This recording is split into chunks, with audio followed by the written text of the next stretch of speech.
Changer ces plaquettes de frein sur le terrain, c'est hyper facile et ça tombe bien parce que c'est exactement la même manipulation à la maison, sauf qu'à la maison, c'est beaucoup plus facile.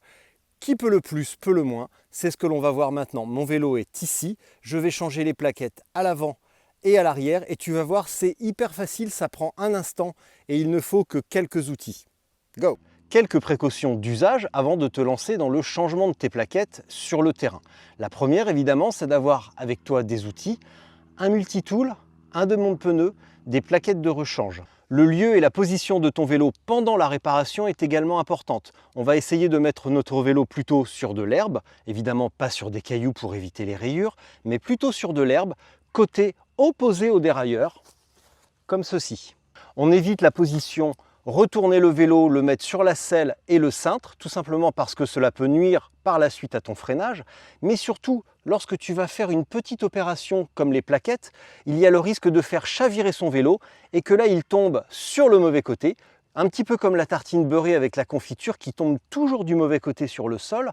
Et bien là, c'est pareil, le risque que ton vélo tombe côté dérailleur et endommage le dérailleur, la patte de dérailleur ou n'importe quoi, est bien plus élevé. Donc, on essaye de trouver un endroit sécurisant pour l'individu, mais également une posture stable et sécurisante pour notre vélo pour ne rien casser par la suite.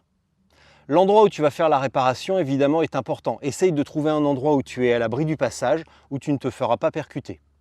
Avant de changer les plaquettes, évidemment, la première chose qu'il faut faire, c'est enlever la roue sur laquelle on veut changer les plaquettes. Là, en l'occurrence, je vais commencer par la roue avant. Il te faut un multitool avec lequel on va pouvoir démonter la roue. Hop. Tac.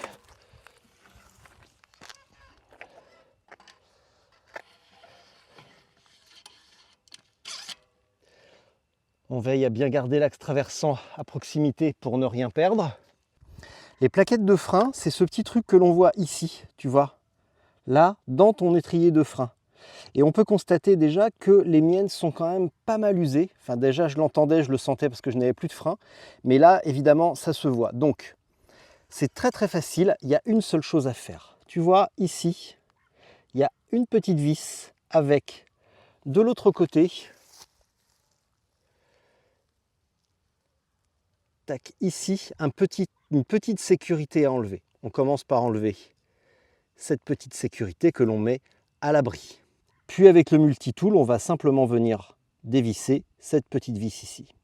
Pour remplacer les plaquettes, il suffit d'avoir emmené avec soi une paire de plaquettes compatibles que l'on va repositionner correctement.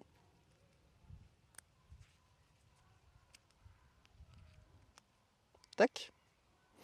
Et replacer dans l'étrier de frein.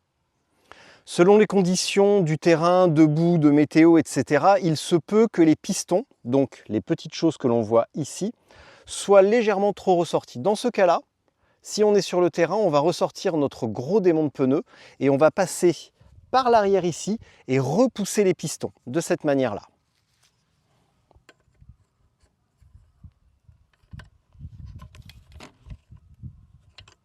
Également un petit peu par l'avant éventuellement. On essaye de trouver la solution qui fonctionne bien pour repousser les pistons. Voilà. À la maison, c'est beaucoup plus facile, on va utiliser un outil dédié, un repousse-piston, mais sur le terrain, on fait avec ce que l'on a. Là, on repositionne les plaquettes.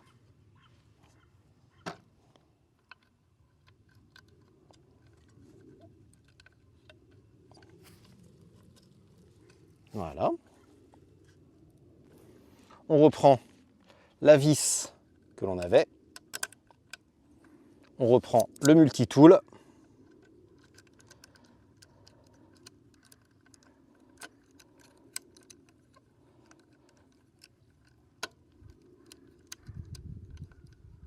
On serre. On remet la petite sécurité.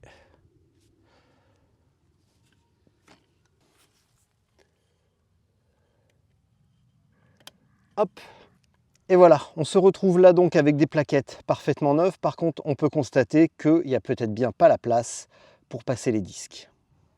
Eh bien, dans ce cas-là, on reprend le multitool, on redémonte ici, on reprend le démonte-pneus et on repousse les pistons vers l'intérieur. Là, je viens de le faire à l'instant. Et effectivement, maintenant, j'ai beaucoup plus la place de passer mon disque à l'intérieur, entre les mâchoires de l'étrier. Donc là, maintenant, tout va bien. Je vais pouvoir remonter la roue.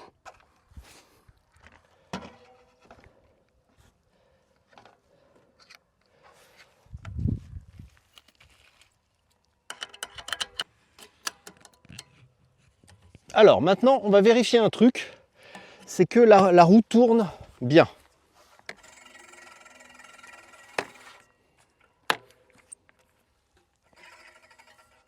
Donc là, ça frotte un tout petit peu. Donc ce qu'on va faire, c'est sortir sur le multitool, sortir l'outil torque. Donc pas les clés à laine, mais l'outil torque, c'est-à-dire celui-ci. La clé à laine, c'est ça. Le torque, c'est ça. Voilà. Et ça, on va démonter un tout petit peu les étriers et on va repositionner les étriers. Donc je démonte. Enfin, je démonte pas, je desserre les étriers.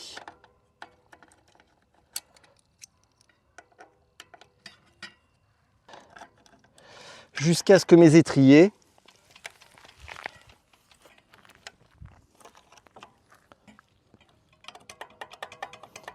soient bien lâches. L'idée, c'est de pouvoir positionner le disque autour des plaquettes. Pour cela, c'est très facile.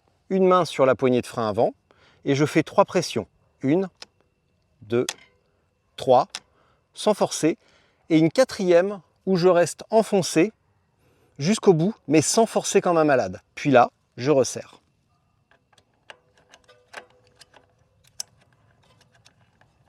Et quand c'est fait, tu vérifies si ça tourne bien. Et voilà! Une fois que tu as fait le changement de plaquette, il reste une opération importante à faire, c'est le rodage des plaquettes. En effet, en l'état, les plaquettes n'ont pas une capacité de freinage suffisante. Pour cela, il va falloir opérer quelques freinages progressifs plusieurs fois de suite pour faire chauffer et redescendre la température sur les plaquettes. L'idéal, c'est également de prendre ton bidon d'eau, d'asperger les plaquettes et de partir. Tu fais des accélérations et tu freines progressivement jusqu'à l'arrêt du vélo et tu reproduis cette opération entre 5 et 10 fois. L'idéal, c'est de regarder sur le site du constructeur de tes plaquettes les instructions pour le rodage des plaquettes. Si tu ne fais pas ça, tu vas avoir un freinage extrêmement mou, extrêmement faible et donc un petit peu dangereux et surtout désagréable. Si tu te rends compte après coup que tu n'as pas fait le rodage de tes plaquettes et que justement ce freinage n'est pas bon, que faire? Tu t'arrêtes, tu démontes tes plaquettes, tu les frottes sur le bitume et tu repars et là tu fais l'opération de rodage. Voilà, tu vois, c'est finalement assez facile de changer des plaquettes de frein.